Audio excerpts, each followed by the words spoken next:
Good morning, everybody. Welcome to Coffee Talk. This is Bev. This is Bob. We're here to talk about coffee. That's really bad. And that's also dating yourself, because if you're a fan of Saturday Night Live from probably the late 80s, early 90s. God, Mike Myers. That was Mike Myers. Yeah, that was really Coffee bad. Talk. Coffee Talk. Okay.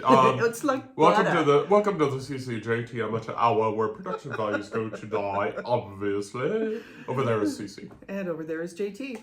And it is the first Sunday in August already. 4th. The years are flying by, and we are not planning any trips for another month. We're just Any big trips? If you're new to our experience, actually, we're going to talk a little bit about this experience, because this is episode 181. Is it 181 or 182? It might be 182. I think it might be 182. I think you're right. I think it is 182. So first of all, mathematics, not so hot here. Well, we're still drinking our coffee. We're still drinking our coffee. So episode 182. So, Tim Hortons mug, by the way. My Tim Hortons mug. Hi, Tim. So we're going to talk about our experience, the podcast experience. We're going to talk about the book that we have out on presale. We're going to be talking about our current projects, which is generally the framework of our podcast. Why don't you, expound? So I guess we can start with our current events, our works in progress, since we did just recently get back from our second big trip of this year. We drove over 10,000 miles. Yep, 10,000 miles across the country and back, and then to Canada and back. British Columbia. So I retired at the end of March. So just the other day was my 4-month anniversary. And in that time, we spent probably more than a month on the road. Yep. And as JT said, we drove across country and back.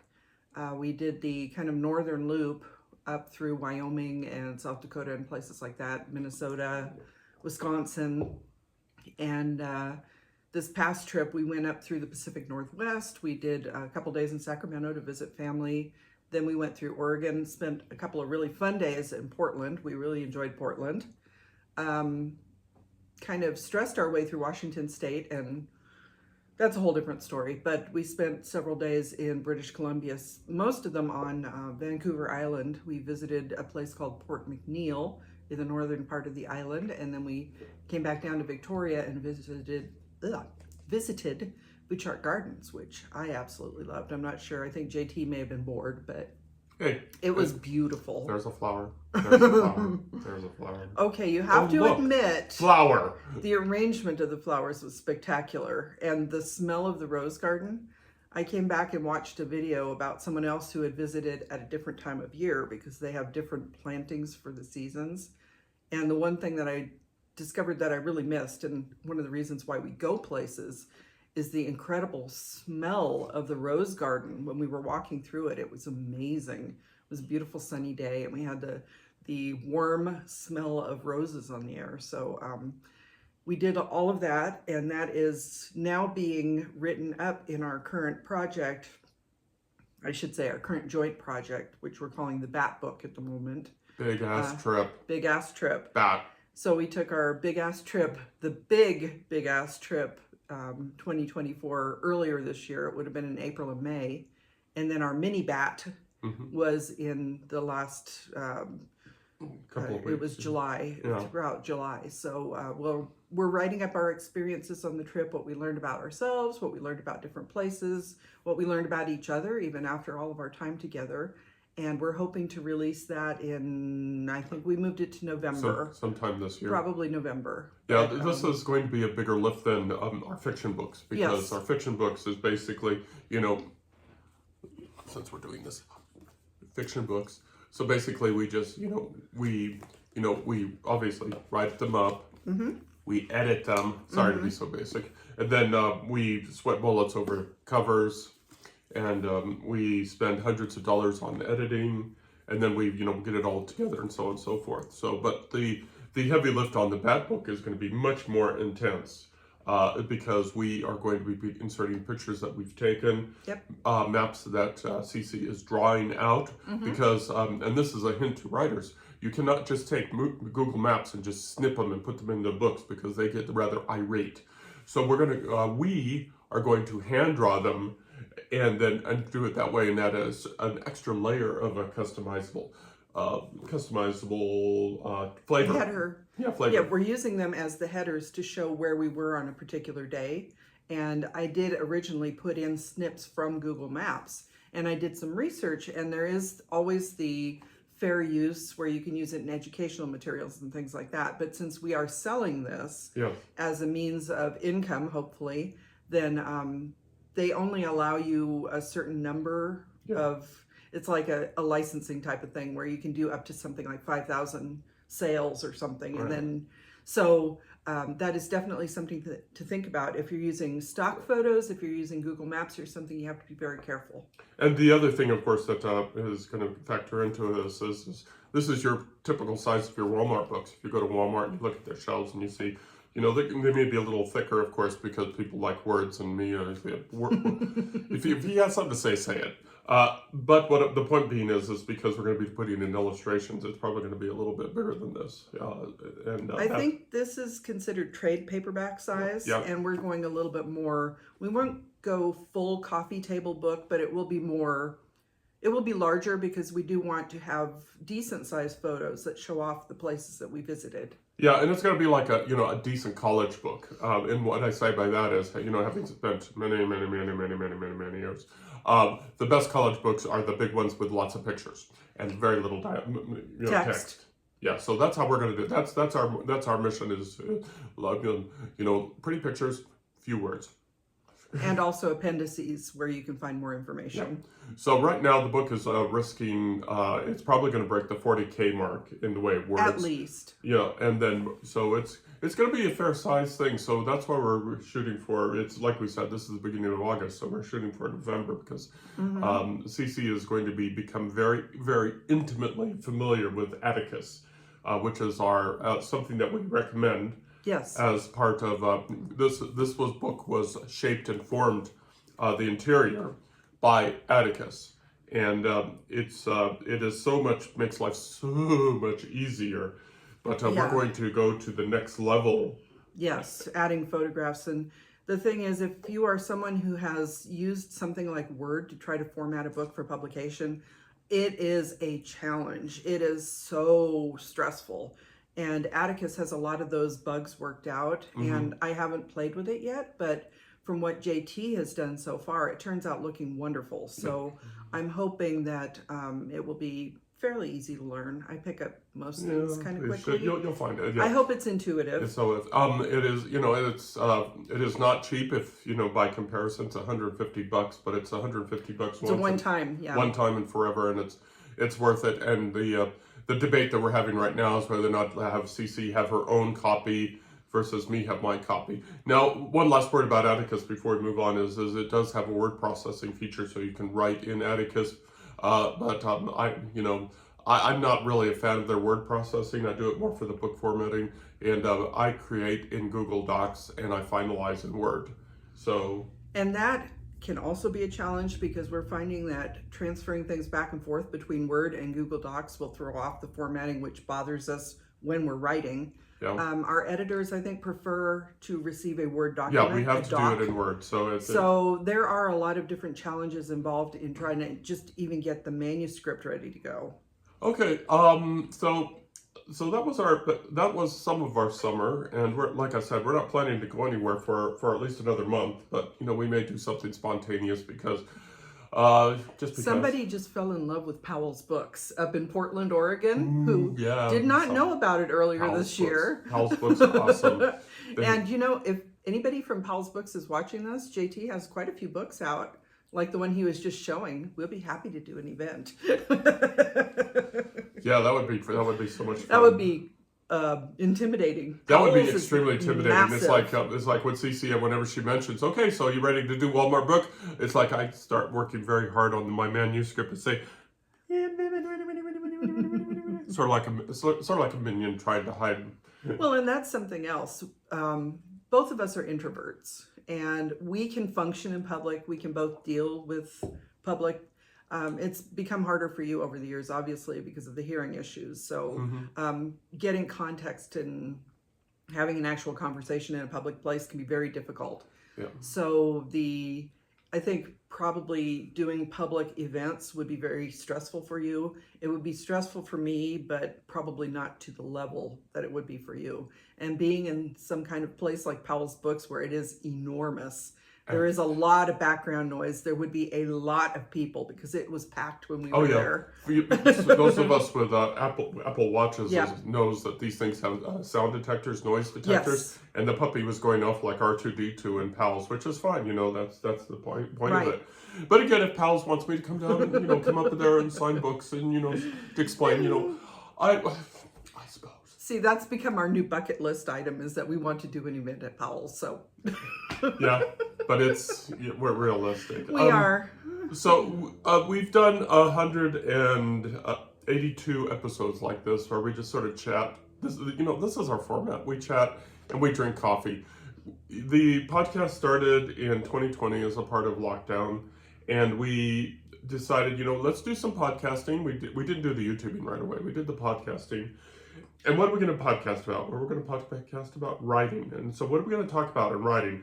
So what we've done over the years, hopping across subjects, is we sort of, picked a particular thing about writing that's based on our experience. We did a series once on sex and writing. Mm-hmm. We frequently refer to movies. We talk about the sausage making of writing, which is something that I don't think people outside the industry have a firm grasp on.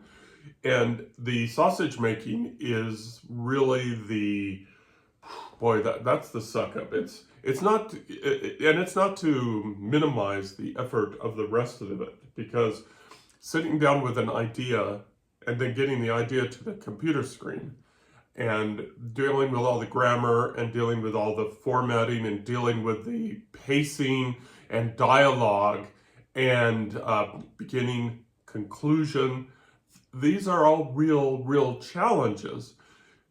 But that's only the beginning of the writing. It really is. So outside of the front cover to back cover, Mm-hmm. what do you think is the hardest part? And actually, Well, right it starts now, with an M. If you ask me right now, it's marketing. Yeah. Social media and marketing. I just finished a course. We are both on LinkedIn, and the LinkedIn linked to some courses on a place called HubSpot. So I decided to take a content marketing and a digital marketing course on there. So I just finished the content marketing course.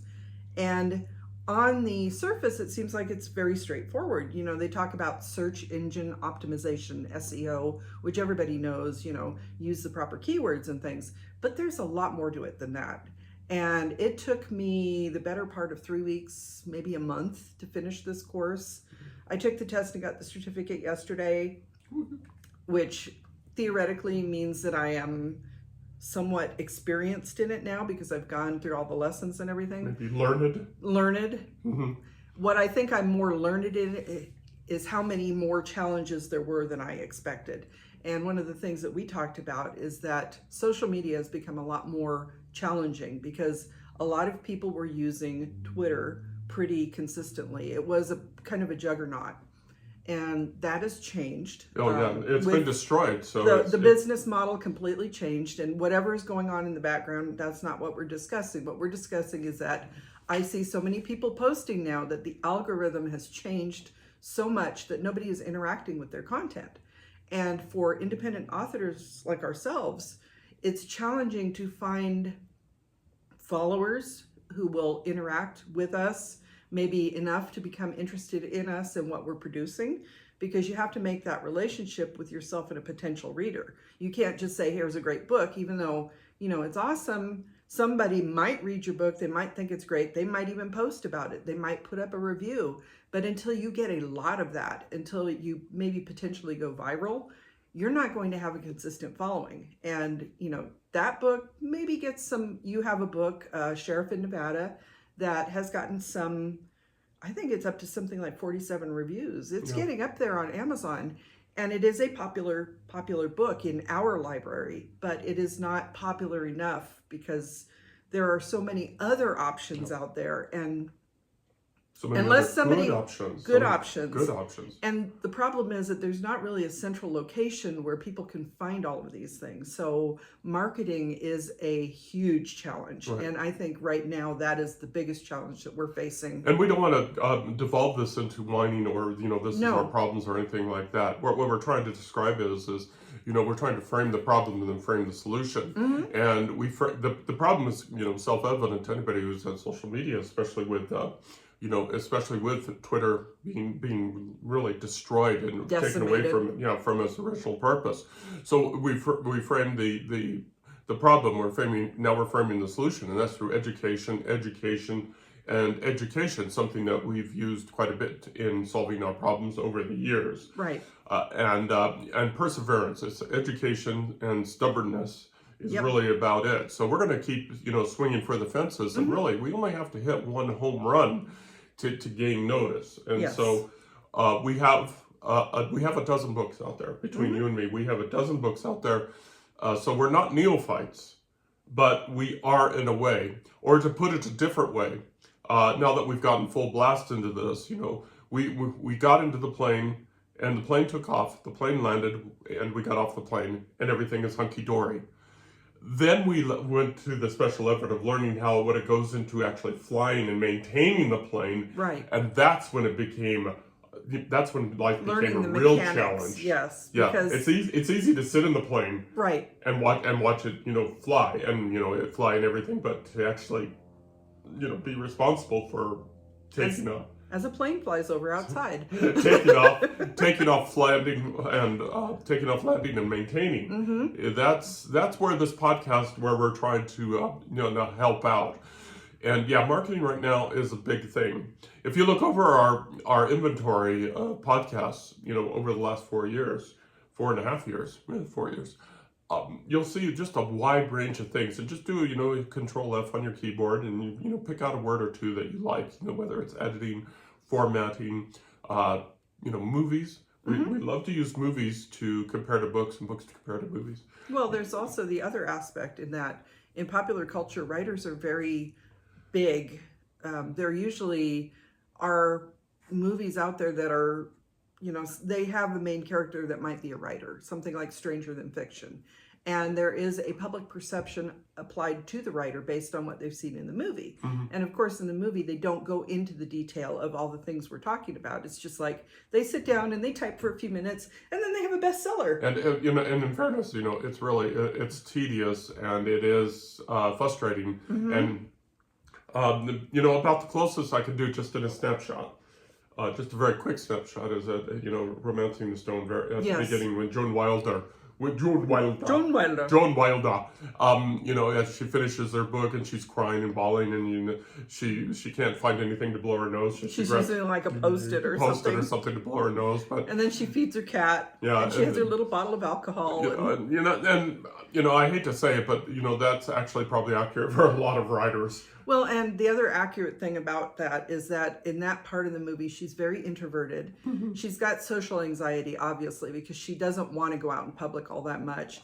And that kind of sets the adventure into motion, is that she gets thrown out of her comfort zone. And it's very easy for a writer like us who are, I think most of us tend to be introverted creatures, for us to go outside of that bubble to get the words down. That's Mm-hmm. a stress on itself. But once we start sending that out to other people, which JT is looking for beta readers currently for one of his books. And I was like, you're brave, because man, that part of it really stresses me out, because you want the person to have a positive, an entertaining view of what you've written. But then there's also the aspect that when you're doing beta reads, they're kind of nitpicking it a little more than a normal reader might, because they want you to help you polish it. And that part of the process can be very stressful, because it's like when you first send your kids to school, all they know is what they've learned at home. Mm-hmm. When they get out into the real world, people start picking out the idiosyncrasies of what you've done in your little home environment. And it's like they come home and they go, well, why did you teach me to do this when everybody else is doing it that way? And it's like, it's the same thing with your writing, because you have your own little environment that you work in. And when you put it out there, it's like, oh my God, everybody's picking it apart. Oh yeah, it's we've said this, so many times, because it is very true that writing is a very private, personal experience that you put out in public for everybody to see. And once it's out there, you can't pull it back. And it's like, and I have seen people, content creators, influencers on social media, who that's what they do, is they put out content. And a lot of them have been getting pushback. And one person in particular that I follow is having some problems with stalkers and people who are going up against them and what they do and saying, well, you put yourself out there, so you deserve this. And it's like, no, that's not. No, when you put your writing out there, you expect people to criticize it, because not everybody likes the same things. But there is a level of civility that should be involved too. You should not pick a person apart because of what they put out there, because there are two different things going on. Yeah, and it's a very complicated process. So that's what this podcast has been trying to do for 4 years, is trying to point out, the sausage making part of writing. But it's also to hopefully, let folks know that, especially our colleagues out there, first of all, if you write, you're successful. Let's just say that right away. If you write, you're successful. If nothing else goes anywhere, if it does not go out in public, if it goes up on a website and it doesn't get all those hits, if you're writing, you're successful, because writing is very hard. It's very, very hard. And, Cece talked about the stalking, but you screw up the grammar. You screw up the grammar in a sentence, and man, there's a thing in IT. I've got a couple of degrees in it. And there's this thing in IT that, they're always challenging. It's always challenging. IT, you would think it would be fairly stable. That was such a lie. But you're always questioning, and you're always working a problem. So what I learned is when you're working a problem, put the wrong answer out in the world. Put the absolute wrong answer in the world. People love to correct you. Yes. They will flock to correct you, especially IT people, and they will jump all over things and, right. and offer many correct solutions. And in writing, it's more difficult to do that. So what we try to do is with this podcast, we're trying to approach that from a proactive kind of way. We're trying to say, here's what we've learned. Here's what the mistakes that we made. Here are the lessons that we learned. Here you go. Yeah. And they may not work for you. Quite honestly, they may not work for you. Well, that's the other thing that I saw in the marketing course. The course I took was based on more, different types of products, I guess, than what we are producing right now. They're not really writer related. They're talking about things like, one person was doing camper life. So they talked about how to create a camper like that you can live in on your pickup and then become a digital nomad. And then they're talking about people who produce clothing lines. So there's a lot of different types of marketing that don't apply to us because of the type of product we put out. And I had to think about, okay, how would this relate to what we do? Because it's not going to be a one-to-one comparison. You have to figure out, there are always shades of gray. And it is a challenge to figure out what works best for you. So we always say to give what we say, take it with a grain of salt. What it may work for us, it may not work for us, it may work for you, maybe not, but you have to kind of take it in, you have to process it, and then you have to apply it to yourself in the way that works best for you. And that's just with everything, because we are a slender voice in the wilderness, and there's a lot of voices out there that have been, down this road, and they're also trying to provide their own kind of feedback, their own kind of help, or they're just, being snotty and just saying, this works for me, and, if you want to do it, then, that kind of thing. And we're not going to worry about that. We're people of a certain age, and we've learned over the years that kindness works much easier than snottiness. Or, I'm using a phrase, not really what I want to say, but snottiness works. Right. So so take everything we say with a grain of salt, but hopefully, open your mind a little, and maybe something will leak in that will help out. I guess that's what I'm trying to say. Well, the thing is, as you mentioned, we are of a certain age, and I suspect that anybody who happens across this may be in the same demographic. So if you are in the same place in life that we are, you may have the same kind of outlook on trying to become a writer that we do. I follow a lot of younger authors who are dealing with, young children. They're dealing with outside jobs while they're still writing. They're dealing with children and parents, maybe the sandwich generation.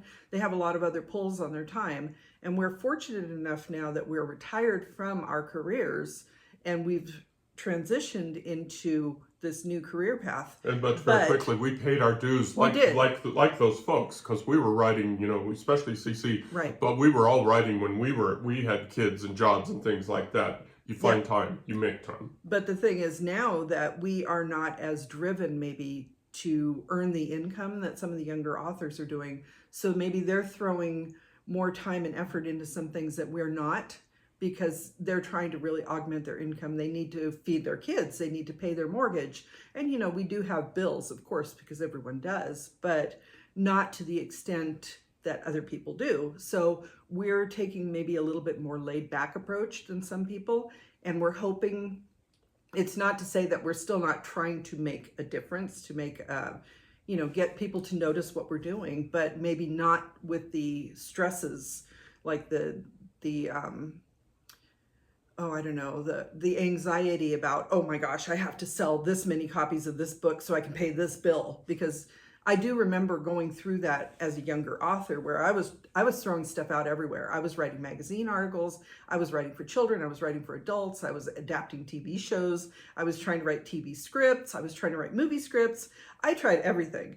And, I came that close in one area and, but I did not make a living at it and went back into the workforce. And we have so what we're saying is we have a great deal of empathy, and we're hoping that that if you are subscribing to this either this YouTube channel or through this podcast, that we are there for you. We believe in you, that we support you, and that we hope that you, as you go through our previous podcasts and you find something that applies to you, we hope that it gives you some sort of light, but also it gives you strength and it gives you courage to keep going, because that's what we really want. Is writing is something that may not work out today, but it's something that will work out if, at very least, it gives somebody in your family something to hold on to when you're not in the room. And believe me, that's a heck of a lot, because I'm looking right over there and I'm seeing the books by my grandparents. I'm seeing my poetry book and my self-published book, the poetry book from my grandfather and the self-published book from my grandmother.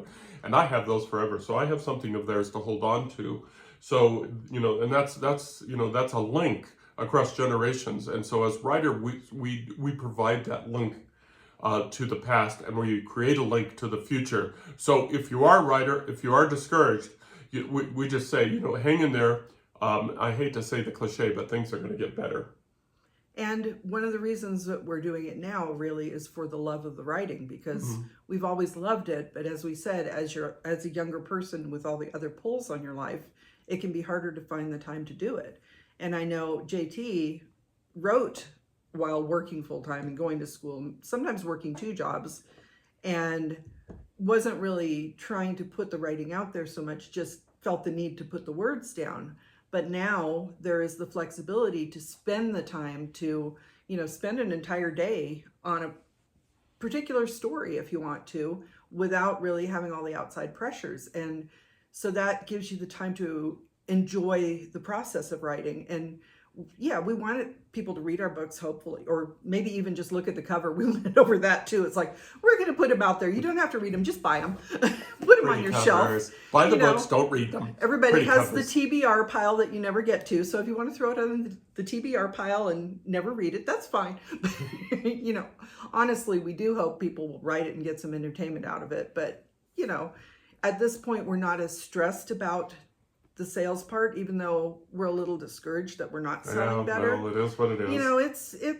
It's always a balance, and that's one of the reasons we keep doing this podcast too. It's something that now we really enjoy. We sit down once a week. We have our coffee. We chat.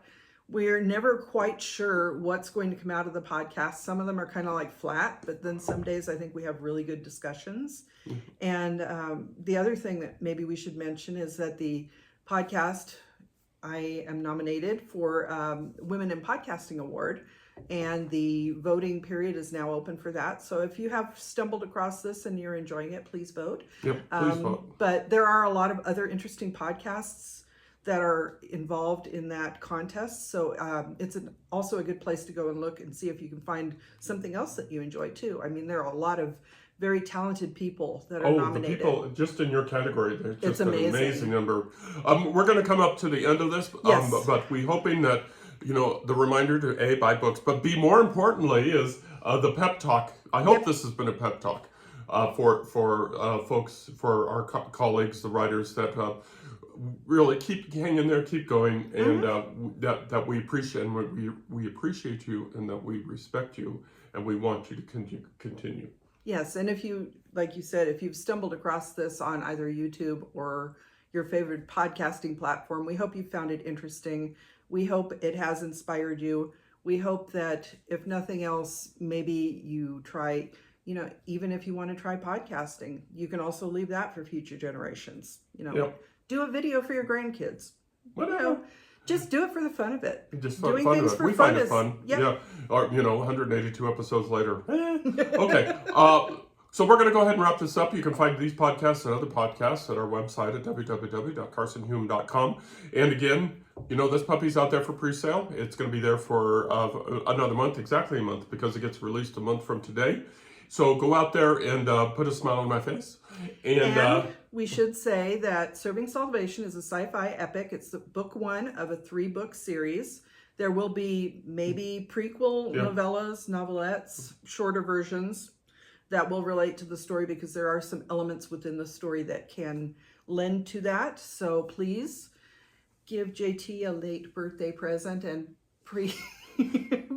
buy a copy. Okay, Buy you in know what? advance. We're out of here, so y'all take care of yourself. We'll be back next week with our regular content, and when we know what it is, you'll know, and that'll probably be a week from Anyway, over there, Cece. and over there's JT. Y'all take care of yourselves now. Bye-bye. Bye-bye.